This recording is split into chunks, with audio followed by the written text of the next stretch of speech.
Landry, Walker. This is a great story in our community. Two schools that have come together on the West Bank as one.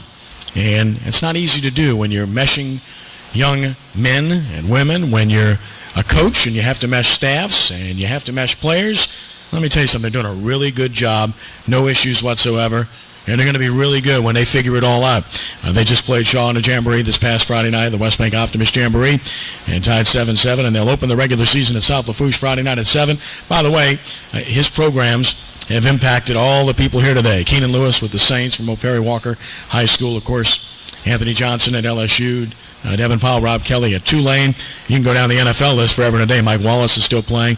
And, of course, with Landry, Rich Tombstone Jackson, one of the best that ever lived. So these programs are terrific, and his program is really good. It's great to have him with us here today. Please give a Quarterback Club welcome to Coach Emmanuel Powell of Landry Walker. Coach. Thanks, Coach. Good afternoon. I want to first of all thank the Quarterback Club for inviting and having me today. I also want to thank Ken Trahan personally for his invite. Just talk a little bit about Landry Walker football. Landry Walker was officially established June the 16th, 2013.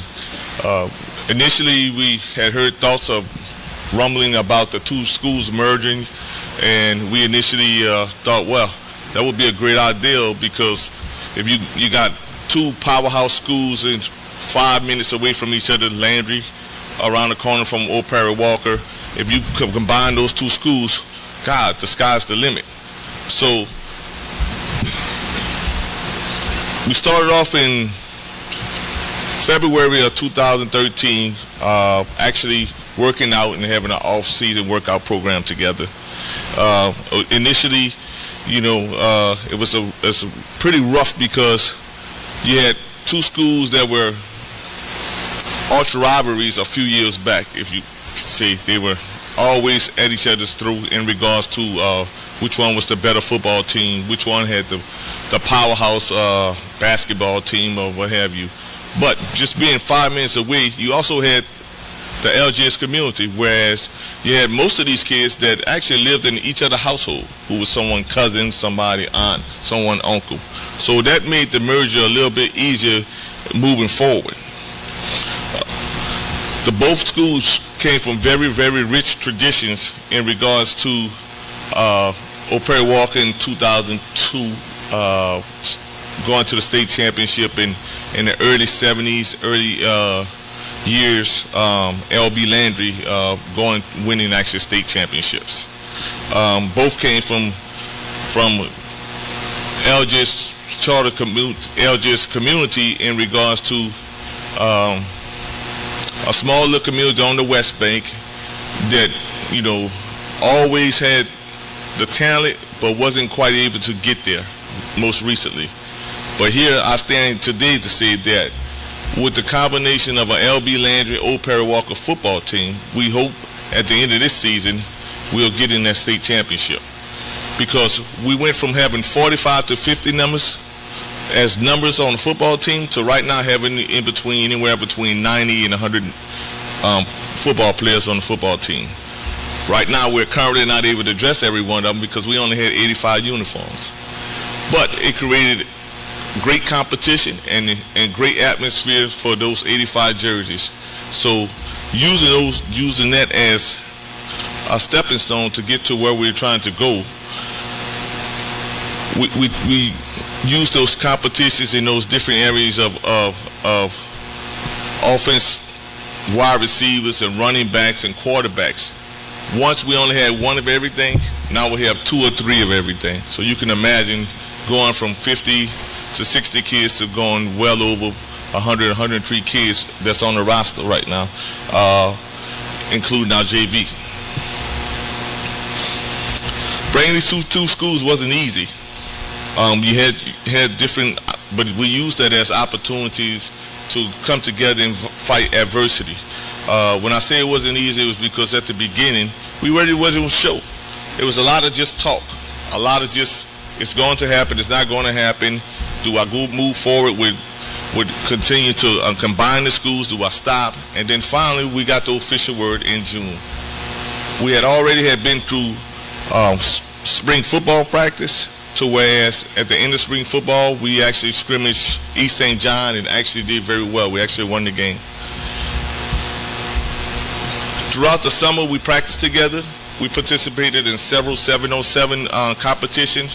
We actually won the state shootout 7-on-7, where we represented the state nationally at the Hoover, Alabama National 7-on-7. We actually came in third place. We beat some very good powerhouse teams across the nation. Currently, right now, I have 8 Division I prospects, all that has been offered from several Division I schools, some in state, some out of state. I have one that have committed to Arizona State so far, and hope to have some others continue to go ahead and commit. We have 4 that's actually been offered by Tulane as of right now, at this particular time. And like Ken said, we actually have Devin Powell, who played under me, Rob Johnson, who played under me, Keenan Lewis back in the days, who played under me, and Michael Wallace. So we continue to grow the tree over at Landry Walker, and hopefully at the end of the day, like I said, that we're looking forward to winning that state championship, because that nothing can grow and bring a community closer together than winning. Right at this particular time, we continue to be a team in progress. We continue to look for that cohesiveness and that one unit that functions as one. But I know with the hard work and dedication of our coaches and coaching staff, we're looking forward to a very, very special season. We are making very good strides over at Landry and Walker, coming together as one community, coming together as one school, and hopefully that translates, and it has been translating onto the field. In closing, I just want to again thank the quarterback club for inviting me here, and at the end of the day, I just look forward to having big things happen at Landry Walker. So thank you.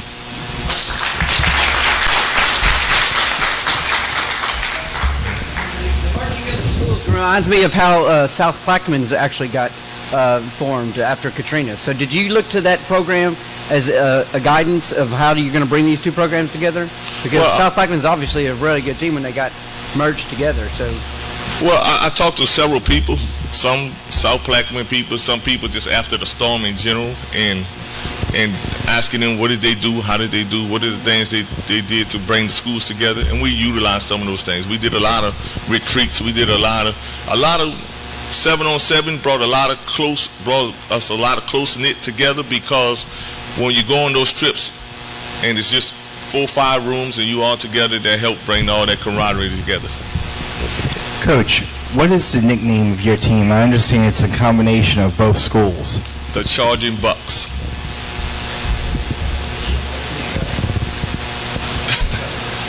Any other questions?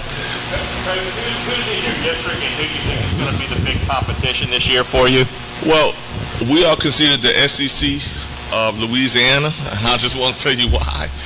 Every year we kind of get caught up with we play Carr, who's ranked number 3 nationally, if you keep up with that.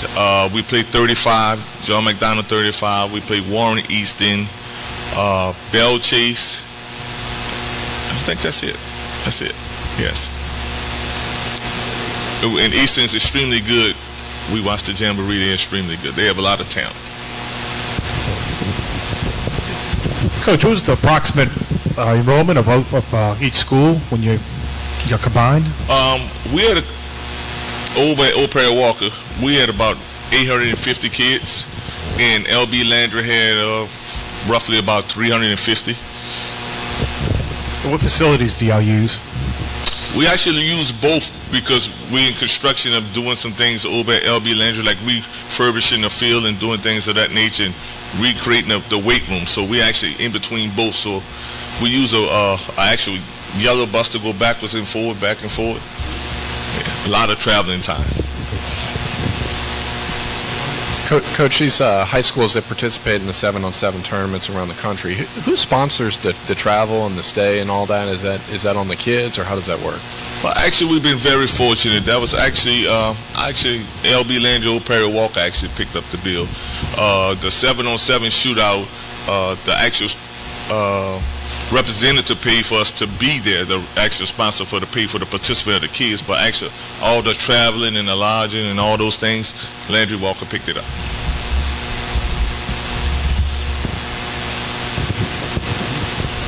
Any other questions? Okay. Thank you.